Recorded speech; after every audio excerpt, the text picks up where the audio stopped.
Oh, gobble, gobble. We are all full of turkey and full and over all this bad officiating. But before we get into all that kind of craziness, I hope everybody out there had a really, really awesome Thanksgiving and hopefully you enjoyed some time with your family.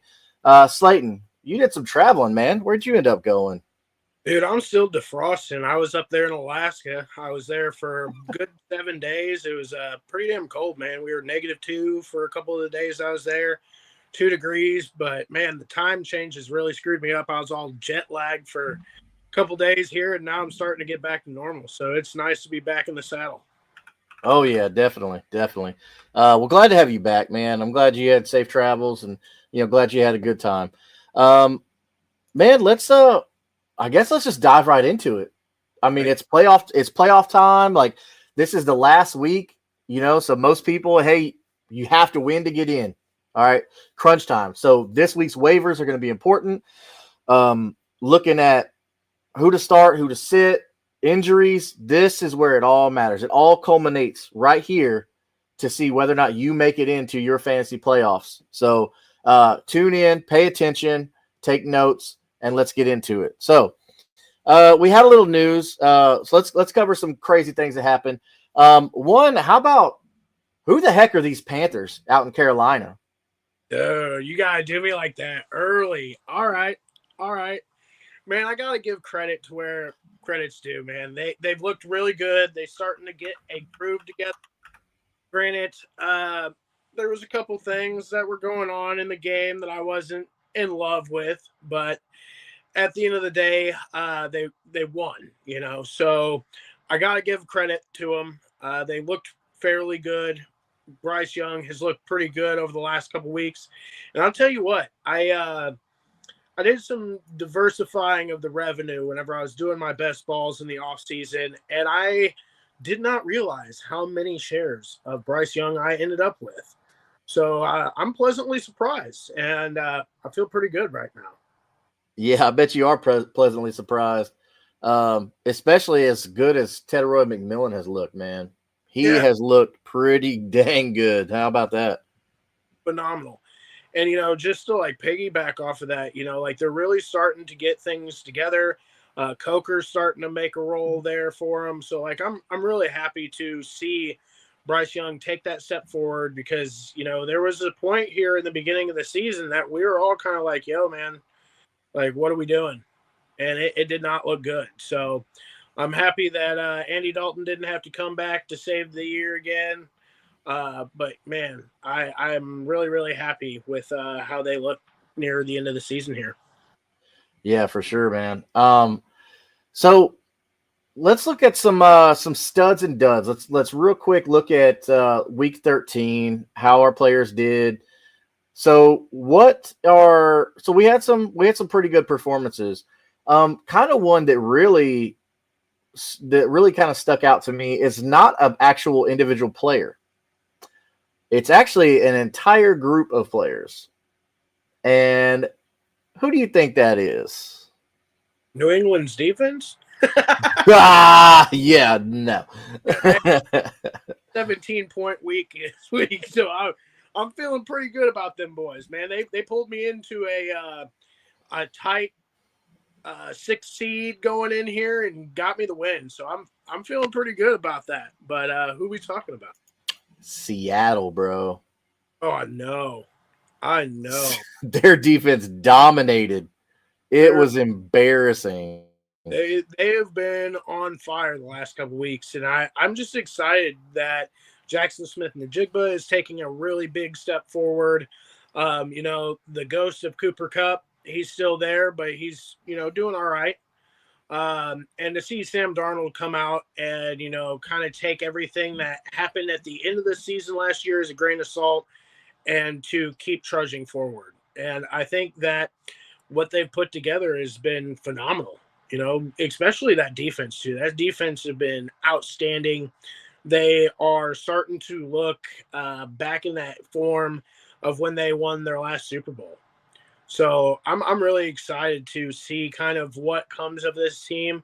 I think there's going to be a Seattle Rams game. here in the playoffs that I think is going to really be a barn burner. Yeah, the only thing I got with Seattle is they got to figure out what's going on with Zach Charbonnet, Kenneth Walker, that whole dynamic there. Brother, just one of them please get hurt. I hate to wish an injury, but like, damn, dude, like you guys are just squandering both, and it's terrible. Like, and they're not like both usable, which is really sad. Like, I guess it's good for like football in a sense, like it's good for their career, but at the same token, like we're not really getting a whole lot of crazy weeks from both of them. It's just kind of middling, or like one blows up, and then it's just kind of like, oh, okay. But you never know. There's no rhyme or reason. It's all kind of like scheme dependent and like game script dependent. It's weird. It's really weird. Yeah, it doesn't make any sense at all, bro. Because it's kind of we're starting to see the same situation in New England, which Ramondre Stevenson's back after Travion Henderson. It shows that, hey, I can be the guy here. Like, what the hell are they doing? Like, obviously Travion Henderson is your guy. Ramondre Stevenson, just all he does is fumble the ball for you. So I don't know, man. It's hard, but yeah, Seattle looks really, really good right now. Tell you what's going on in New England, brother. It's Josh McDaniels, dude. The guy is a scumbag. Like, I cannot stand Josh McDaniels, and I think he's a fraud. And the only thing why I think they have.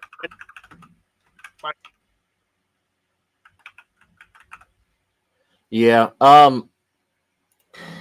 Bro, it's crazy.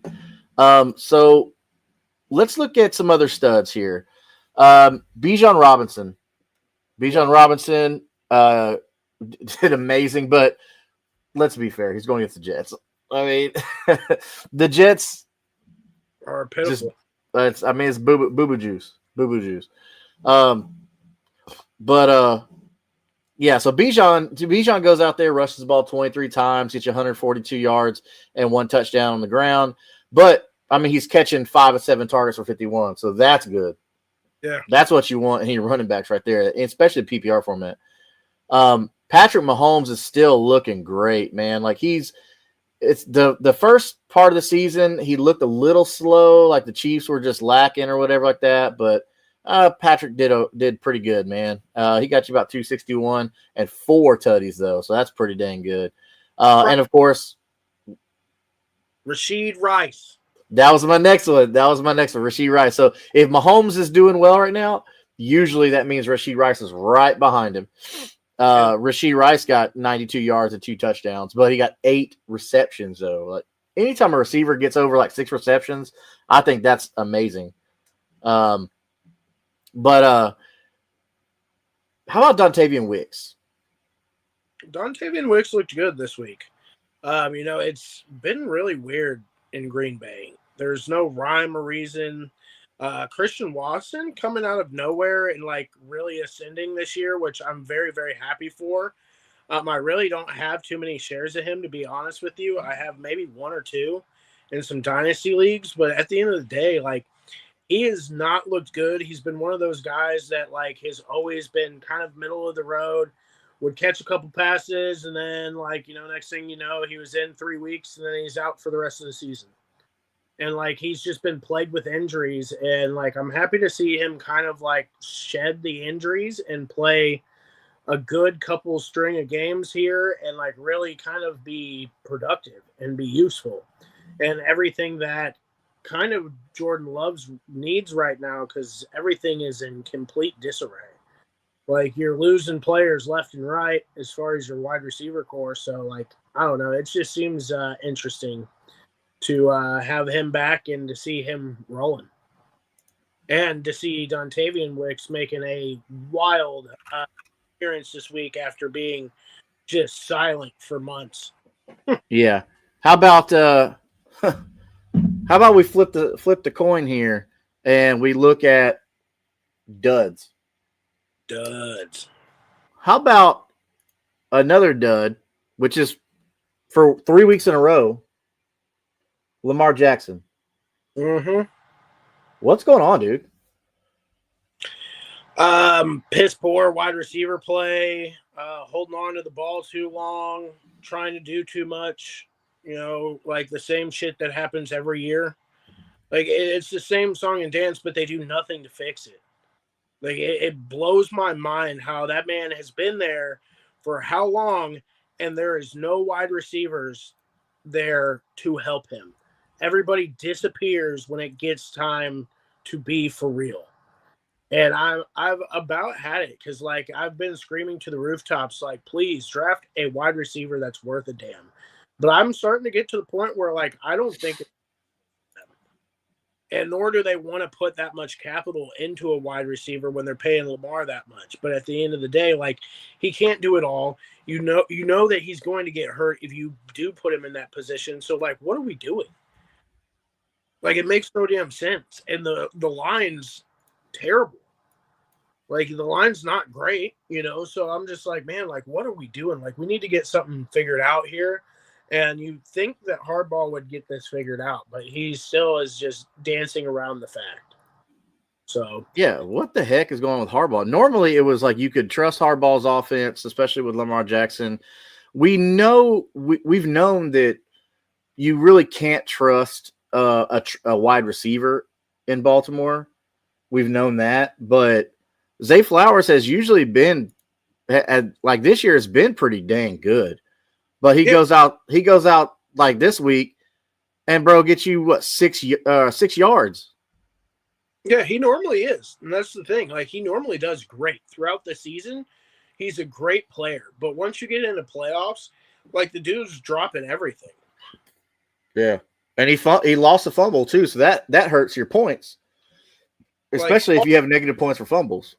Like it comes week, 12, 13, 14. Like everybody's hands turn into stone out there, and like tight ends inclusive. Like those guys turn into bums too, and then it's just the little mark. He's trying to do everything behind a struggling line, and then they're not even calling run plays with Derrick Henry. I'm like, what are we doing? Yeah, it doesn't make any sense. It's almost like, man, for Baltimore, do we pump the brakes? But I mean, it's if they have favorable matchups, that's the only thing. And the only thing is like at the end of the day, if Lamar breaks off one big run, it earns you your week. Yeah. Yeah. He breaks off a touchdown, it wins your week. So like it's just super hard not to play him. But he's shown the last 3 weeks that it's just not been good. And it's just been poor offense play as a whole. So I know this is crazy to say, or to ask, but so this is win and get in kind of situation for a lot of people. And the next 2 matchups offensively should be pretty favorable in the playoffs with Lamar Jackson. So they have the Steelers this week, week 14, and then most playoffs start week 15, and then they'll go 16. So he's got Steelers this week, which is a home game, and then they're away at the Bengals, and then they're home again with the Patriots. So from what we've seen from Joe Burrow's return, it looks like they're going to be putting some decent points. And then the Patriots, we know they're going to be putting up points, but then their defense is really solid too. So how are we thinking with the playoff push from here? Steelers, Bengals, Patriots. How should people be feeling about Lamar Jackson going forward? Because, I mean, you drafted him high. He's your quarterback 1 on your team. All right, you have to start him the next 2 weeks. Like, it just is what it is. You did not draft this man to sit on your bench. Once you get past that first week of the playoffs and he played the Bengals there, like, I really think he's going to win you that first week. That second week when they play New England, that's when you start getting shaky. And hopefully you have a backup quarterback that's halfway decent on your bench that has a favorable matchup. Because I can tell you New England is an absolute buzzsaw right now when it comes to defense. And I really do not believe that the wide receivers are going to do dick all against them. Christian Watson has been an absolute lockdown corner since he got into the league. The dude's insane. I actually put bets on him his rookie year to be defensive rookie of the year, and then he got hurt, but was looking that way all the way through the season. Broke my heart. So I do think that you start both this week and next week, but after that, you might want to take a look at a different option there. How about America's favorite wide receiver, Jackson Smith-Njigba, only getting 2 receptions for 23 yards? If you needed to win, man, that didn't help you. No, it didn't. But at the end of the day, like, they're showing, hey, we don't even have to use Jackson Smith-Njigba. They're just showing off now. You know, ignorant. Yeah, it's definitely showing like Sam Darnold succeeded in Minnesota, and now he's succeeding in Seattle. So maybe it was just Darnold didn't find the right system or have the right opportunity, and now, boom, here he is. Because I'm not going to hold Jets' version of Sam Darnold against him. It's the Jets. Yeah. When it comes to quarterbacks, I can't hold the Jets or the Browns. I mean, I can't hold quarterbacks that drafted the Jets or the Browns. I can't. Because too many times we've seen those quarterbacks go to other teams and be successful, i.e. Baker Mayfield right now, okay, who had to travel to a couple teams to find his home in Tampa. You got to either show patience through dynasty and just really have to believe in them, or you got to sell out. And in a season long, dude, like, you can't trust any of those guys. I mean, maybe as a spot start, week to week, but I wouldn't trust him, man. Like the never been their strong suit in either of those two places. So like I just no. Nope, we're good. I can't remember the last time that the Jets or the Browns had like a true like offensive minded kind of head coach, like an offensive guru kind of head coach. You know, I mean, the Jets had Rex Ryan for all them years, where the only time they went to the AFC Championship with Mark Sanchez, Mr. Butt Fumble himself.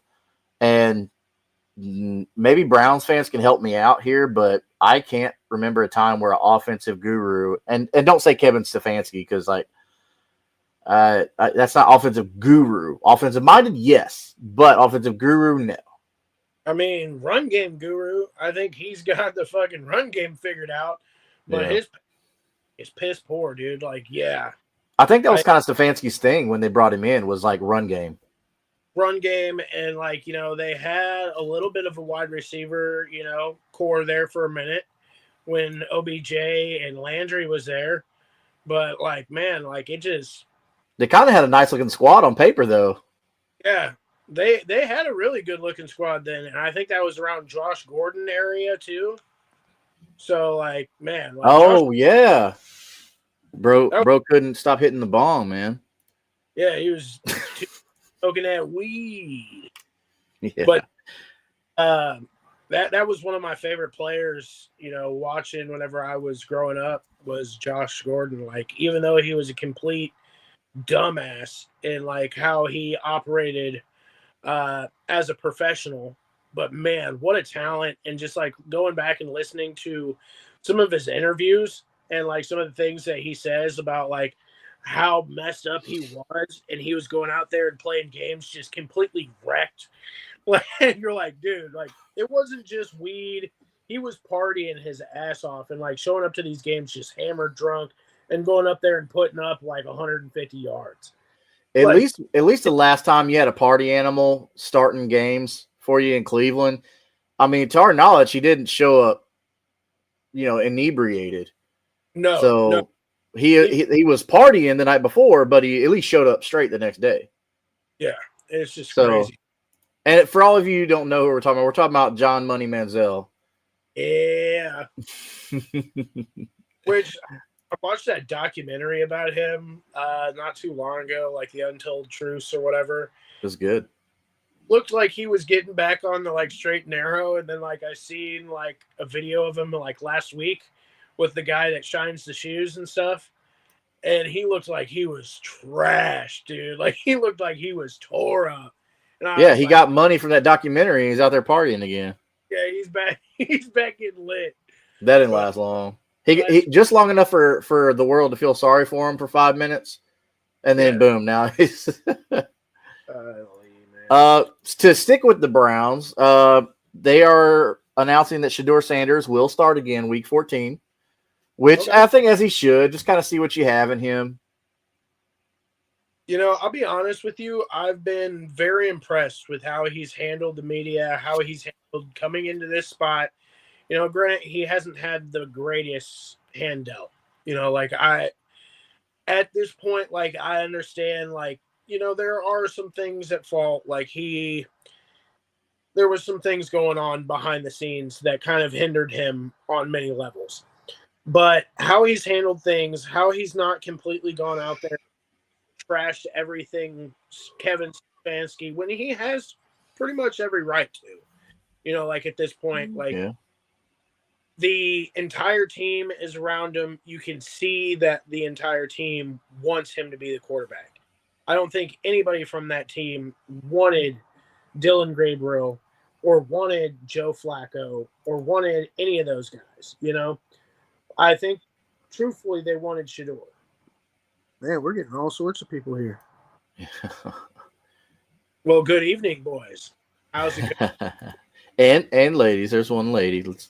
Heck yeah. We don't know how you identify, but I don't care. So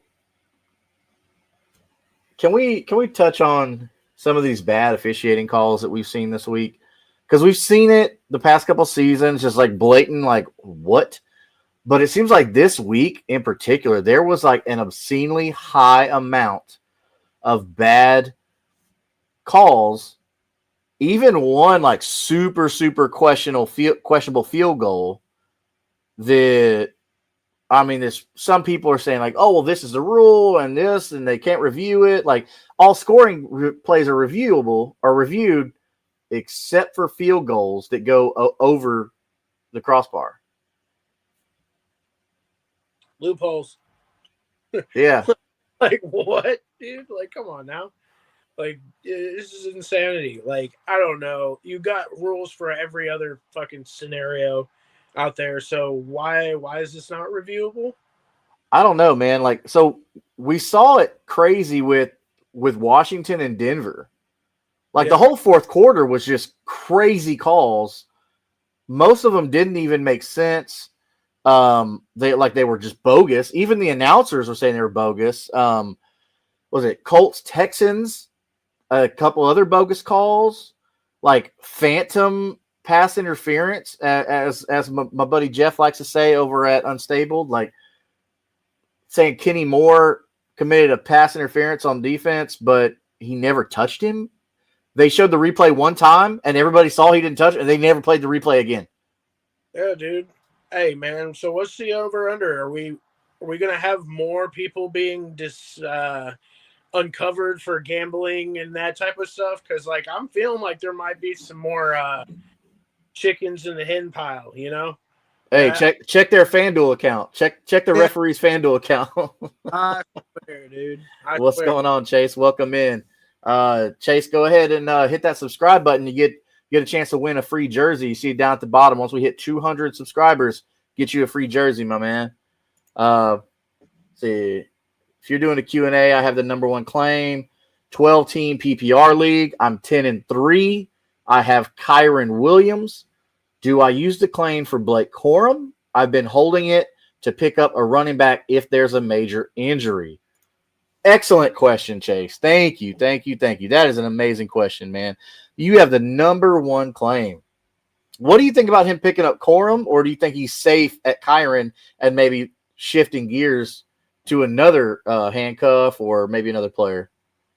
I mean, there's not much out there left, if I'm honest with you. Like, there's really nobody that is really standing out unless there's an IR guy that you would be like, you know, maybe keeping your eye on for a late season push.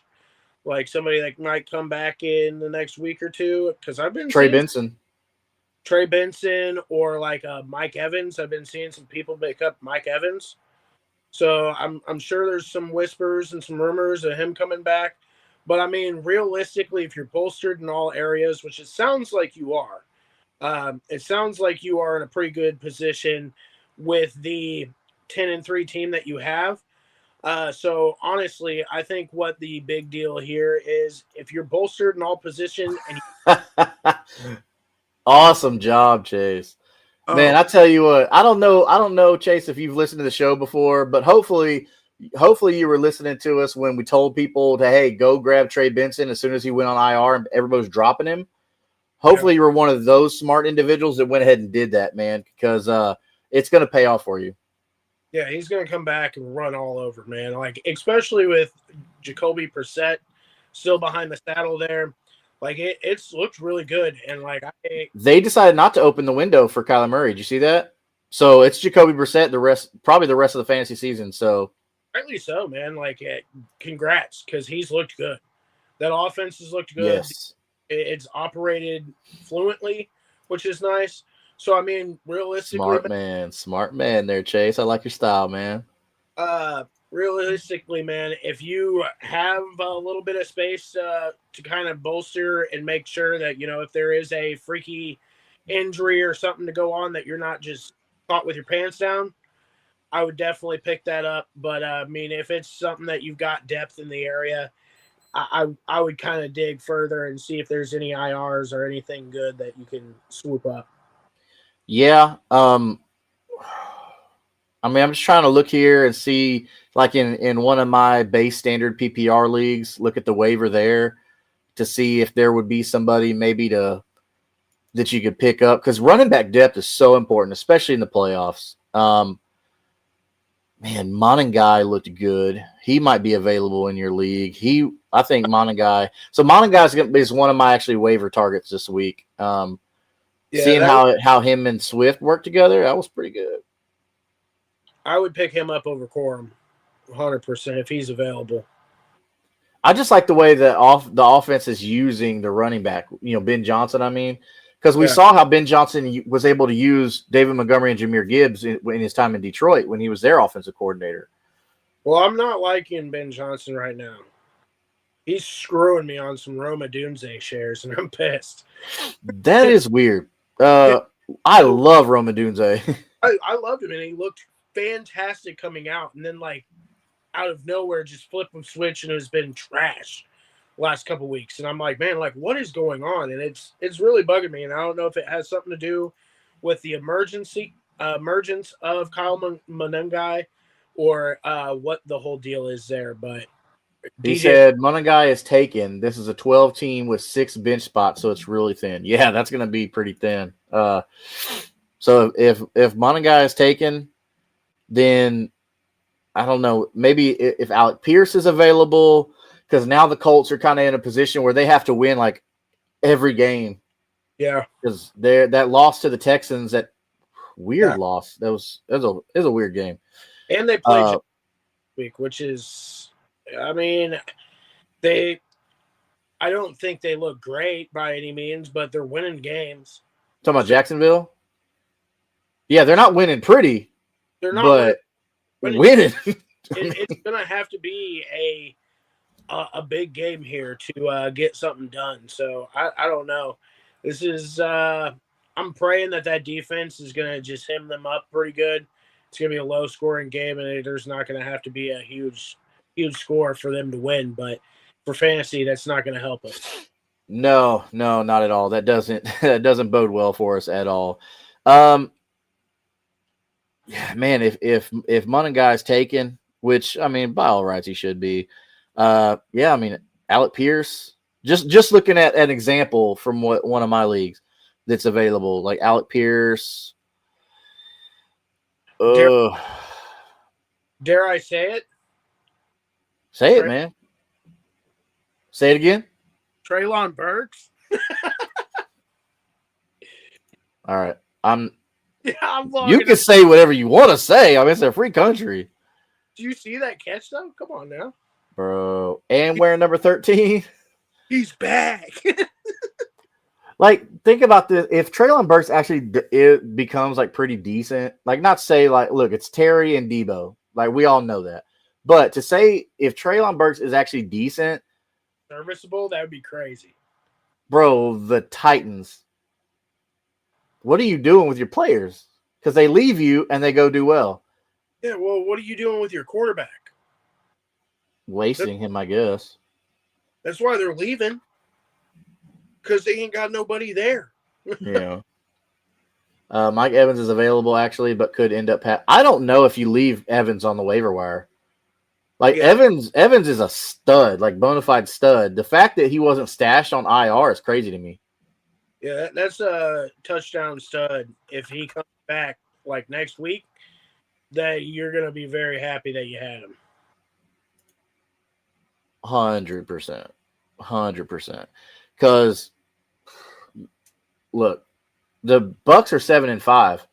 Yeah, They're battling the Panthers, so they have to win games. So Mike Evans is tried and true. Him and Baker Mayfield have a relationship. All right, they hang out outside of the facility, like they do all those things that you want your quarterback and your receiver to do. So, I mean, this is one of them things where, hey, bro, you kind of got to look at that and say, hey, Mike Evans is a touchdown monster. So funny somehow this year. Oh, totally. So we talked about bad officiating. I mean, the league's going to have to do something. They're going to have to do something because when you've got retired, super experienced officials working for these networks like ABC, NBC, CBS, ESPN, they have their own in-house like officials making way more money than they ever did, calling games or whatever. But these people have just decades and decades of experience, and they're saying like that's a bad call, or saying that should never been called, things like that. Then it's like, man, why doesn't the NFL? And I heard this on Pro Football Talk actually. They were like, man, why doesn't the NFL just bring in people to be separate from the officiating crew? Like you're not part of that crew, so you don't have any loyalty to that guy saying, is he right or wrong? You're right. But you work for the NFL, and as quality control, you make a decision and then say nope, and you call and say that's not right. Or even like what the XFL or the UFL or whatever the hell they're calling themselves this year, like what they do with their penalties. There's always like a review on it. Like you can do a review, and there's a guy that like watches the clip, explains what he sees, the whole nine, and then reports it back. Like so do that. So like do something like that, at least have like a check and balance, if you will. Because like at the point now, it's like everybody's kind of it's ruining the fun of football, and it's not enjoyable when stuff like that happens. It's only not at all when it's the Rams and they're in the playoffs and they get to move on. That's the only time that it's okay. Outside of that, it's bullshit. No, we got to call it down the middle. Seriously, there's something that needs to happen with that to even be held accountable. Like these guys don't get fined, they don't get anything. But a wide receiver goes out there, does finger guns, he gets fined $2,000. They did. They said the nose wipe was violent too. So like, come on now, like let's if we're gonna start finding people, let's find these damn referees that are making buku money out there and blowing games.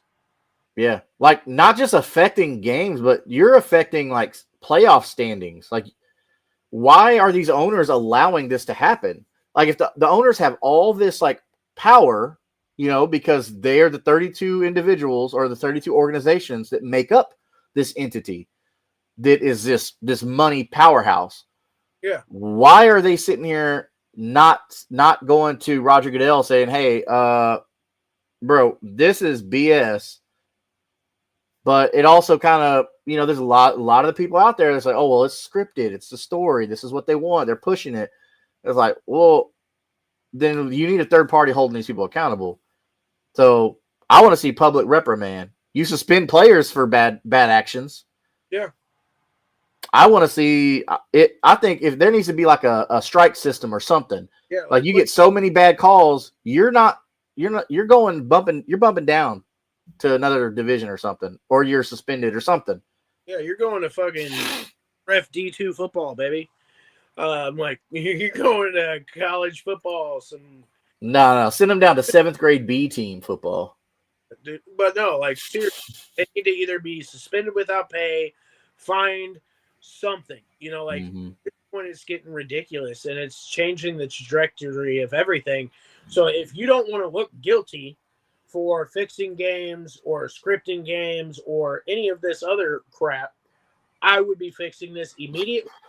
Or the money is going to be affected by viewership or all of the above to where it's going to put enough impact on the NFL to have to do something. Yeah. I I mean, don't, there's lifelong football fans that are like, man, this is making me not even want to watch football. yeah, and it's going to get to the point where it's just like nobody wants to watch this anymore because Yeah. Because if it's scripted, why am I watching it?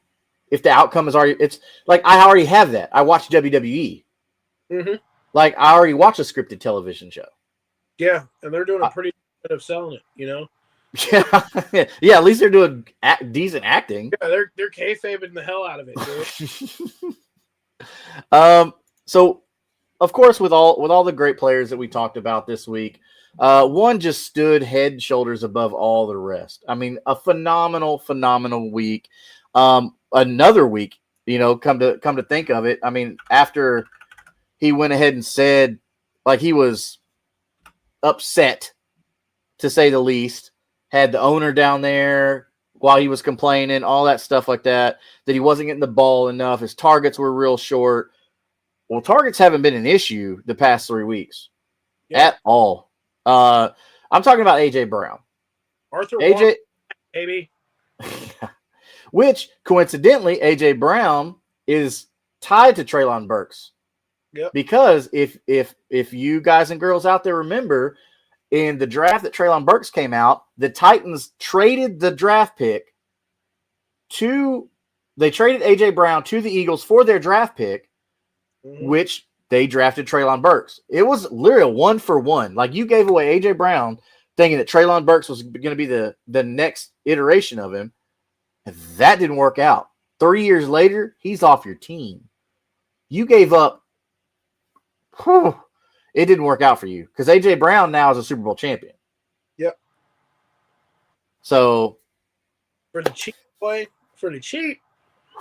Yeah, they got a deal on that. Hit it on that, boy. But yeah, PPR, AJ Brown got you about 35 points. He do what? Arthur Juan's the man. He got it done this week for you. You know that's his real name, right? I did not know that, actually.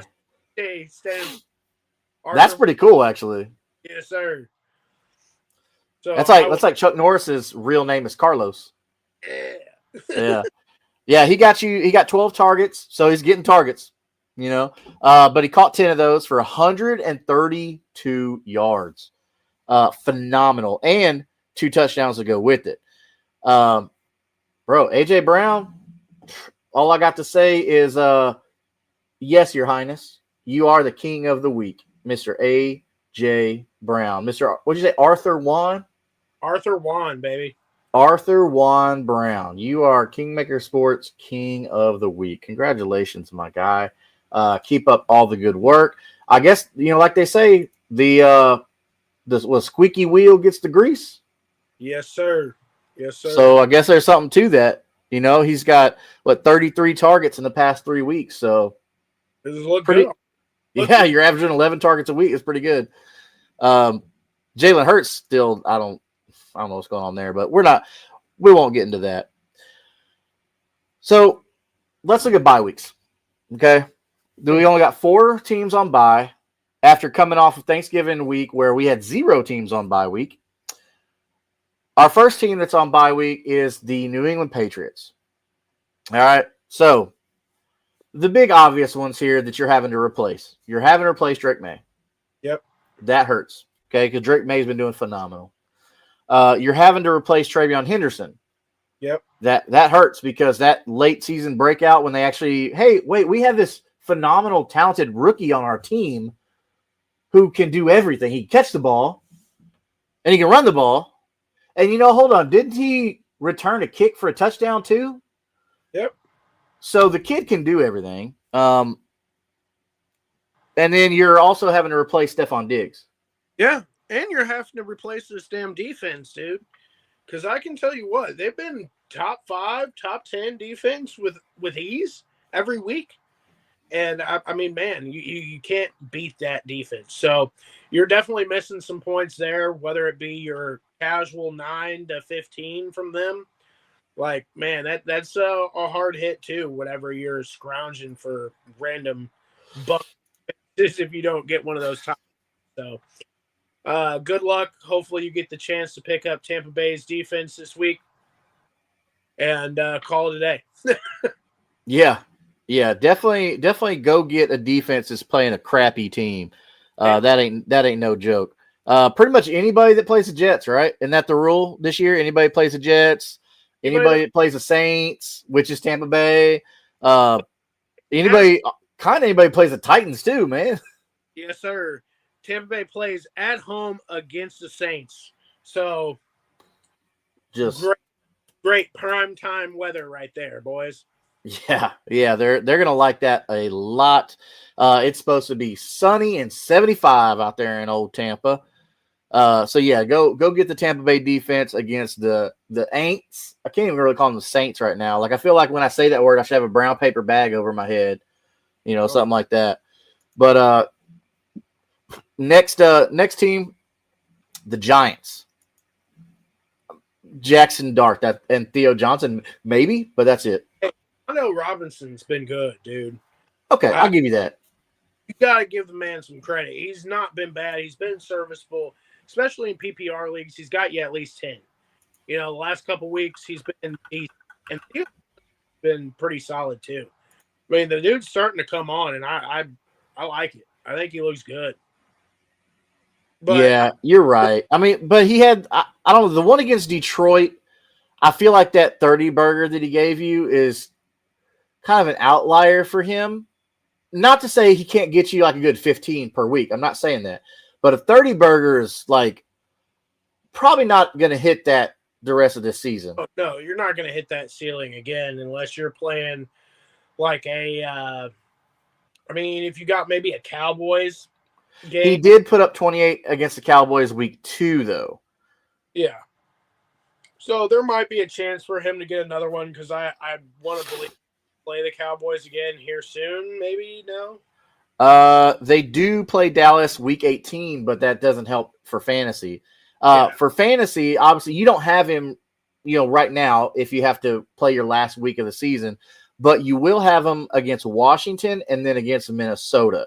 So those are two favorable matchups right there. Yeah, Washington will be a good game for him there. Yeah, for sure. So that's something good to hold on to. Wan'Dale's definitely going to help you in the playoffs. And also if you've been playing Jackson Dart, which I don't have Jackson Dart as a starting quarterback. I don't, man. I don't, but I have him as a QB2 and a super flex, and he's been phenomenal. Yeah, as your QB2 for sure. Flex, he's great, but like anything outside of that, I wouldn't be trusting him as your starting QB. Yeah, because it's pretty much like he's having to figure it out. New York, without Malik Neighbors, without Cam Scatterboo's emergence, it's rough. Tracy now, because I'm pretty sure he's probably done. Like, I guess fire up Devin Singletary at some point. I mean, Singletary got a lot of work. Yo, Chase, Devin Singletary. Now that I think about it, go pick up that clown if he's available. That clown? Dang, bro. I mean, hey, if you're looking for a spot start here, like, listen. He got you 19 points against a top 5 defense. Hey, he's going to be the starting running back for the next couple weeks. So, and yeah, we only got 2 more weeks of him. So if he's gone, because he'll get to rest up and actually get acclimated into the RB1 slot for week 15 and 16. So, Morales is catching the ball. So he's going to be a PPR monster if he gets acclimated into that offense for a full try. Yeah, with only getting 51% of snaps against New England, he caught all 3 of his targets for 24 yards. He got you 68 yards on the ground and a touchdown. So, and that's 51% of snaps. That would be my big waiver wire pickup this week. we've seen Devin Singletary actually do well when he's the guy. Yeah. So yeah, my big pickup this week, him and Mike Evans, if they're still available in your waiver wire, go pick them up. Yeah, especially if running back is like what you're focusing on there, Chase, then yeah, I like that. Devin Singletary for sure. Next team on bye, we are looking at the San Francisco 49ers. Yeah, if you had Christian McCaffrey, good fucking luck, buddy. Good luck.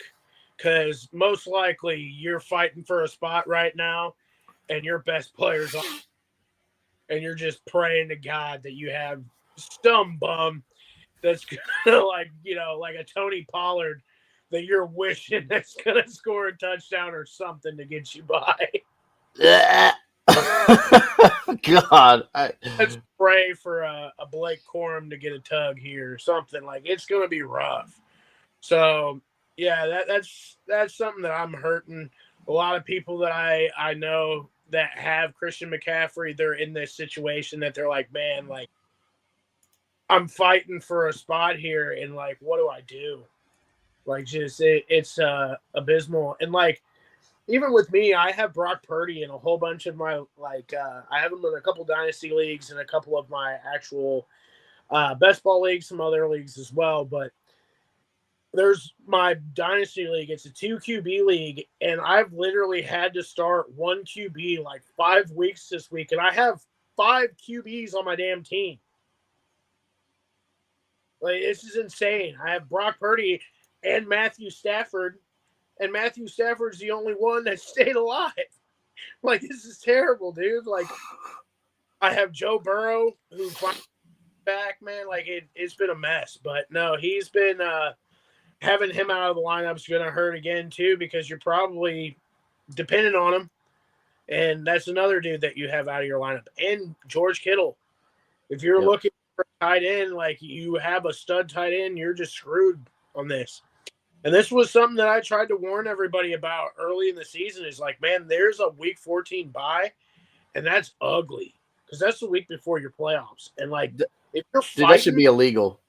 Yeah, if you're fighting, dude, you're screwed. You're up shit's creek and paddling. Yeah, for sure. That doesn't make. I hate anything like after week 13 should be just illegal, man. That sucks. But last but not least, the Carolina Panthers, the emerging team of the NFL this year that we don't know where they came from. So, which has made it to where you're playing Bryce Young, you're playing the rookie Ted McMillan, who has looked really good for you this year. Right. And if you're playing the between game between Chuba Hubbard and Rico Dowdle, you're missing them two guys. Mm-hmm. So, but good thing is, we have some people that could help you out. So, waiver wire. Yes, sir. Let's look at some names that could help you in week 14 with some of these guys missing. You know, we got a couple quarterbacks missing. Actually, I mean, really I don't like Jackson Dart as a QB1, but you said in super flex, QB2. So you're missing the quarterback from all these teams. Mm-hmm. You're missing the running back from 2 or 3 of these teams. Mm-hmm. You're missing tight end from a couple of these teams. So what's one waiver ad you have this week to kind of help fill the gap for these guys that we're missing? So this week in particular, Kyle Monunga is definitely, if he's still available, he's one guy that I'm going after. Especially for like a spot start this week. If you're not spot starting this week, I would probably lean more towards a Devin Singletary, because I think he's going to be less owned in most of your leagues there. But that would be my number one right now. If you're looking for a start now, it's going to be Kyle Monunga. Yeah, if Kyle Monunga is available out there, you definitely want to go grab him. Just because we see like what that's looking like as far as, and even if DeAndre Swift misses time, Kyle Monunga right there. Somebody that if you're missing a George Kittle, a Theo Johnson, Go look at a Brenton Strange. So they have the Colts this week. Okay, another division game. It's a must-win for the Colts, so they're going to be putting up points. And Trevor Lawrence should be under pressure most of this game. So what does that mean? Why Brenton Strange? Because with the quarterbacks under pressure, they want to look for that quick dump-off pass. Who better? Brenton Strange, your tight end. So I'm going to say go pick up Brenton Strange as a good waiver ad this week if you're missing a Kittle or a Theo Johnson, somebody like that. Slayton, what's your next waiver ad you have for everybody? Waiver ad is definitely going to. I'm playing the long play at this point. You know what it is. It's going to be. So definitely I am looking at my IR spots, and if either Trey Benson or Mike Evans is still available, I am smashing on those guys. Yeah, I definitely like what you talked about earlier about Devin Singletary going and grabbing him, especially for our viewer Chase, who had that question about that. So my waiver ad is going to be Jaden Higgins. Now, this is if you have space, right? The Texans are in a position to where, like, hey, we could go on a run and win this thing and then go ahead and make the playoffs. So I don't think that D'Amico Ryan's going to hold back. I think he's going to open up the playbook. He's going to let C.J. Stroud just sling it, which C.J. Stroud didn't look great, but I think he's going to let C.J. Stroud kind of cook and see what they can do because their running game is not good. So they're going to have to throw the ball. So that's why I'm gonna go with Jaden Higgins here. I think Jaden Higgins looks really good, and I think they're getting him more and more involved into the offense. So I don't know. What do you think? I like it. I think that you could definitely do a lot worse at this point.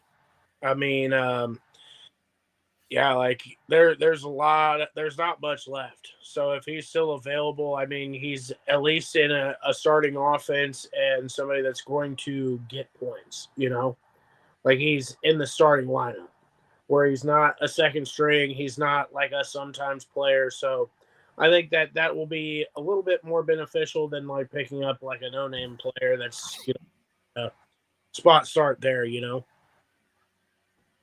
Yeah, I mean, the reason why I say Jaden Higgins is because he's getting about 4 or 5 catches a game. He's got 4 touchdowns on the year, and he's seeing the field about 60% of the time. So we're on a team where they have kind of a lot of wide receivers that are on the field. So they're rotating receivers out. For him to see 58 to 60% is pretty good, I think. But injuries. We didn't have that many injuries this week. So one of your bigger name injuries is going to be Mr. Marvin Harrison Jr. Okay, so Marvin Harrison Jr. Went out with a heel injury, which sucks because you have Jacoby Brissett, who Jacoby Brissett has been looking so good since he took over. So it really hurts to see that. But if Marvin Harrison Jr. misses time, then this is wheels up for your Michael Wilsons, especially like we talked about Trey Benson at the top of the show, right? If you got Trey Benson, all right, looks like we lost Slayton there for a second. He'll be back.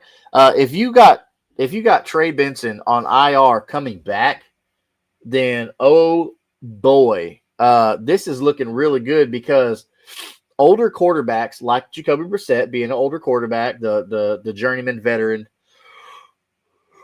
the journeyman veteran, then he's going to also be looking for. He's going to be looking for. I just lost my train of thought. Oh, he's going to be looking for that quick dump off pass. Okay, so with that being said, Marvin Harrison being out. Yeah, it hurts you, but I believe that is still going to be okay. it should be like a 1 week thing from what they're kind of saying right now, but we'll see more that's going to come out in the coming days. Dylan Sampson went out with a calf injury, so that kind of hurts you a little bit. Parker Washington went out with a hip injury, so that is going to be for a waiver ad that we talked about earlier in the show, Brenton Strange. Okay, that's just more targets being allocated for Parker Washington for Brenton Strange away from Parker Washington if he misses time with a hip. Okay, a hip with a player like Parker Washington, where everything is using his hips to get in and out of breaks, that's going to be a big deal. All right, it's going to be a big deal for Parker Washington. So, like I said, go get Brenton Strange if he's available on your team. Man, I don't know why I was out in the cold earlier, so that's probably why. But those are going to be our injuries. All right, there wasn't many.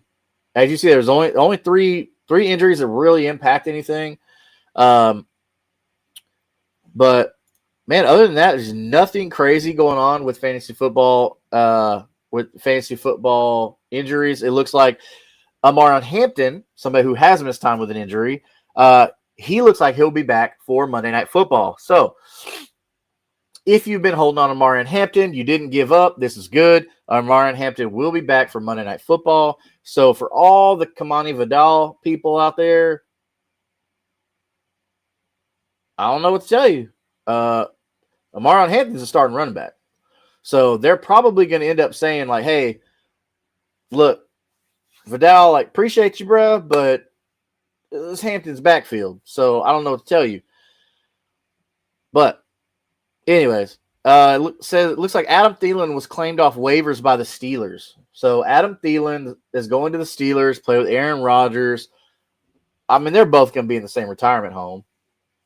I mean, Adam Thielen's money. I don't think that Roman Wilson, this is for you dynasty owners out there. I don't think Roman Wilson is going to be the answer in Pittsburgh. Of course, we know they have DK Metcalf for the long term. We'll see how that goes. It's looking pretty good right now with Aaron Rodgers, but how is he going to look with another quarterback? Are they going to draft one this year? What's happening with that? We don't know.